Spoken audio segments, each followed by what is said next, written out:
ये खबरों की सबसे पहली खबर दिल्ली से है। दिल्ली जहां पर 7 बांग्लादेशी गिरफ्तार किए गए हैं। दिल्ली में रोहिंग्याओं के खिलाफ एक्शन तेजी से आगे बढ़ रहा है। दिल्ली पुलिस घर घर जाकर अब जांच कर रही है। आईडी कागजात दस्तावेज खंगाल रही है। कागज नहीं दिखाने वालों के घर पुलिस जा रही है, यानी कि जिससे दस्तावेज नहीं मिले जरूरी उनके घर पर जाकर चेकिंग हो रही है। यूपी, उत्तराखंड, महाराष्ट्र में अलग अलग जगहों पर भी ये मुहिम जारी है। कागज पूरे नहीं होने पर बांग्लादेश भेजे जाएंगे। वो अवैध तरीके से रहने वाले बांग्लादेशी जो कि हिंदुस्तान में रह रहे हैं, कागज पूरे नहीं है, कोई ब्यौरा अपना नहीं दे पा रहे हैं, डिटेल नहीं दे पा रहे हैं, उन्हें अब वापस बांग्लादेश भेजने की तैयारी है। बड़ी खबर, बड़ा अपडेट दिल्ली से है, जहां पर 7 बांग्लादेशियों को पकड़ा गया है और इससे पहले भी 8 बांग्लादेशियों के सामने आने की बात थी जिन्हें बांग्लादेश वापस भेजा गया था। दिल्ली में रोहिंग्याओं को लेकर यह एक्शन तेज हो गया है, वो भी दिल्ली विधानसभा चुनाव से ठीक पहले। इस एक्शन को खास माना जा रहा है, इसके मायने निकाले जा रहे हैं। अवैध तरीके से रहने वाले जो भी लोग हैं उन्हें यहां से हटाने का काम जारी है। कागज पूरे नहीं होने पर बांग्लादेश भेजे जा रहे हैं अवैध तरीके से रहने वाले बांग्लादेशी। और अब जो लेटेस्ट अपडेट है, 7 बांग्लादेशी पकड़े गए हैं जिनके पास कोई दस्तावेज नहीं मिले, कोई कागज नहीं मिले।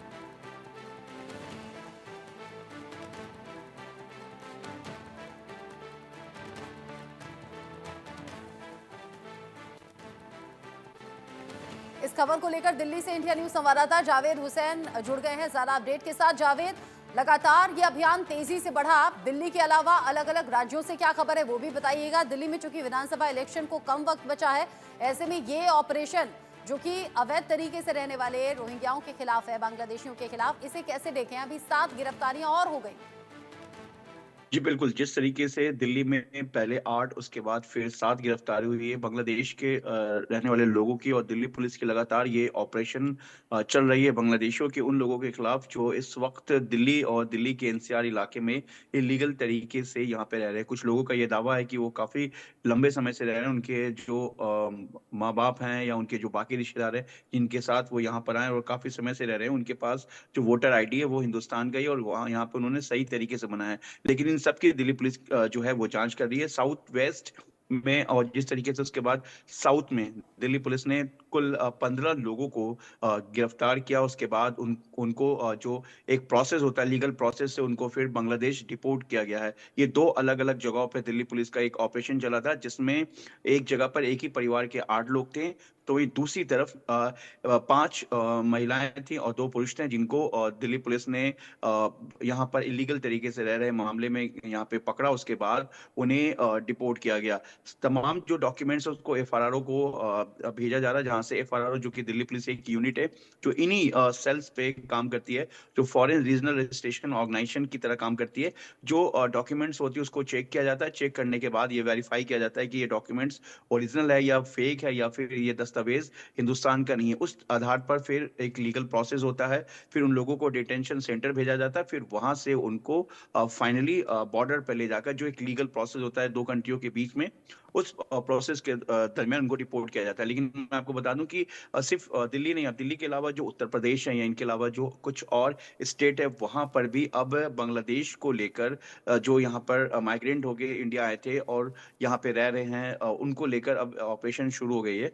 और लगातार जो इस तरह के बांग्लादेशी हैं या रोहिंग्या जो लोग हैं उनकी पकड़ की जा रही है। उसके बाद उनको डिटेंशन सेंटर भेजा जा रहा है, जहां से उनको वापस उनके देश भेजने का जो प्रोसेस है वो किया जा रहा है। दिल्ली में तमाम अलग अलग डिस्ट्रिक्ट है। हालांकि अब साल का आखिरी दिन 30 और 31 दिसंबर रह रहा है, और इस दरमियान भी दिल्ली पुलिस लगातार अपने ऑपरेशन को अंजाम दे रही है और डोर टू डोर वैसे स्लम एरिया में कैंपेनिंग कर रही है, जहां पर उन्हें डाउट है कि इस थाना इलाके में यानी कि उनके डिस्ट्रिक्ट में इस तरीके के जगह पर लोग रह जावेद, ये सकते हैं। आगे मैं आपसे हालांकि पूछने ये भी वाली थी कि क्या कोई पर्टिकुलर कुछ ऐसे एरिया हैं जहां पर पुलिस ने इस अभियान को आगे बढ़ाया हो? अगर चूंकि आपने कहा कि अलग अलग राज्यों में तो ये अभियान चल ही रहा है जहां पर अवैध तरीके से रहने वाले लोगों की पहचान हो रही है, दिल्ली में इंपॉर्टेंट इसलिए हो जाता है क्योंकि चुनाव नजदीक है, ऐसे में इस अभियान का तेजी से चलना, क्या कुछ खास पर्टिकुलर एरिया है दिल्ली का? कहाँ, कौन सा एरिया जहां पर ये लोग छिपे हो सकते हैं? और क्या इसको लेकर कोई जानकारी पहले जुटाई गई दिल्ली पुलिस के जरिए, तब ये एक्शन हो रहा है? जी देखिए, दिल्ली पुलिस का एक सेल होता है जो हर डिस्ट्रिक्ट में एक बांग्लादेशी सेल होता है स्पेशली, और ये काफी समय से एक सेल बना हुआ है उसलिए कि इससे पहले भी बांग्लादेशियों को लेकर लगातार जो ड्राइव है वो चलता रहता है। लेकिन अब जिस तरीके से अभी 10 दिसंबर को ही दिल्ली के जो एलजी हैं वीके सक्सेना, उन्होंने एक लेटर लिखा था होम सेक्रेटरी और दिल्ली पुलिस कमिश्नर को, जिसमें उन्होंने कहा था कि जो बांग्लादेशी लोग जो दिल्ली में रह रहे हैं उनकी उनकी पहचान की जाए और उनके खिलाफ कार्रवाई की जाए। मतलब कार्रवाई के कहने का मतलब ये था कि उनको जो यहाँ पे अवैध तरीके से रह रहे हैं उनको यहाँ से भेजा जाए।